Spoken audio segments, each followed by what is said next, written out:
Sometimes, betrayal doesn't come with warning signs. It comes with quiet mornings, half-baked smiles, and car mileage that doesn't make sense. It was the early 2000s. We had dial-up internet, AOL logins, and kids who still thought macaroni art was a masterpiece. I had a wife, 2 young children, 4 and 6, and a life that, on paper, looked fine, stable, predictable, but something didn't feel right. It started with the kids. Little things they said at dinner. Innocent words that slid under my radar, but didn't quite sit right. We saw Grandpa today.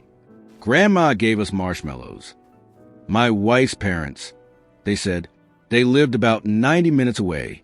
Not exactly a quick trip for a casual visit. And yet, my kids talked like they were there every other day.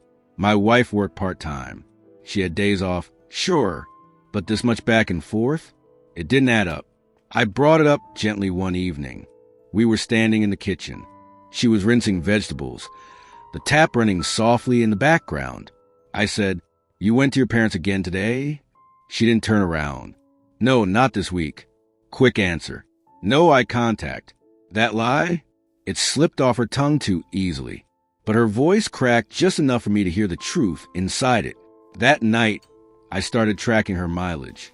I jot down the odometer when she left. Check it again when she got back.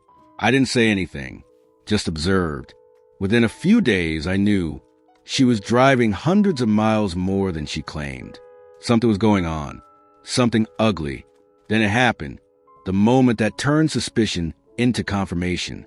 I was using the family computer when I saw it, a sticky note on the desk, her AOL password written clearly, left out like it was no big deal. I stared at it for a long time. My stomach twisted. My hands shook. I wish I could say I hesitated. But I logged in. Her inbox was normal at first. Then I saw the thread with her college best friend. My blood turned cold as I read. She wasn't just cheating. She was bragging. She described in detail how she'd take the kids to her parents' house, me and old boyfriend from high school, and spend the afternoon at a cheap motel.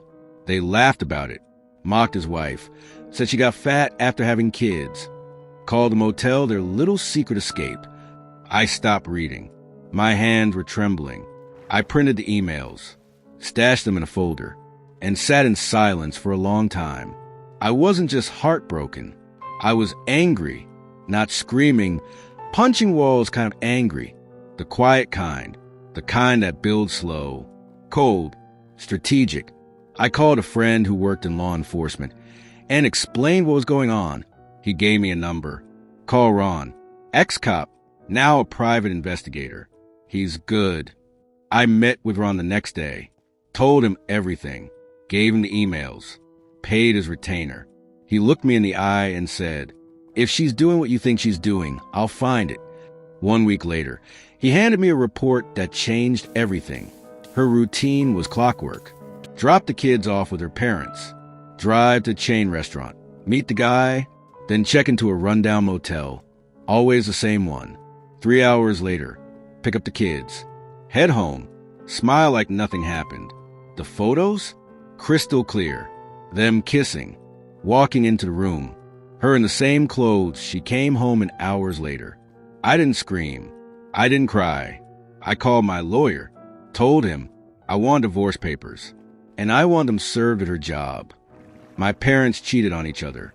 Their chaos burned through our childhood like wildfire. I wasn't going to let my kids live through that too. But I wasn't done.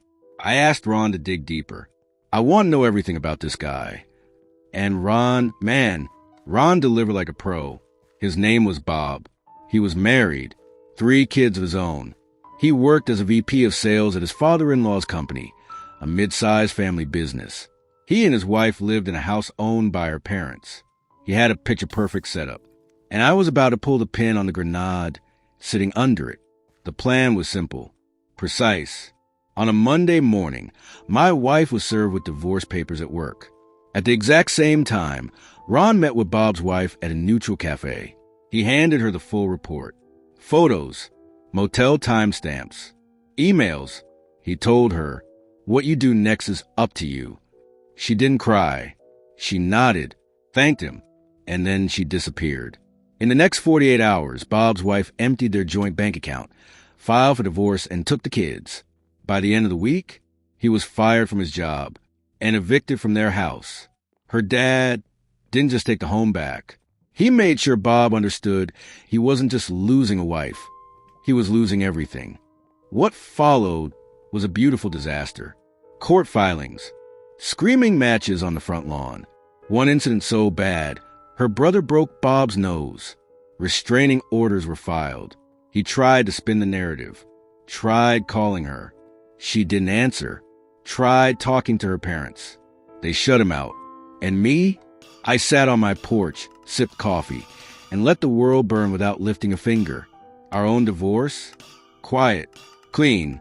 The courts didn't care about cheating, not legally, but I had all the parenting leverage I needed. We co-parented politely for the kids. No emotion, no drama. And once they turned 18, I never spoke to her again. I don't hate her, but I don't miss her.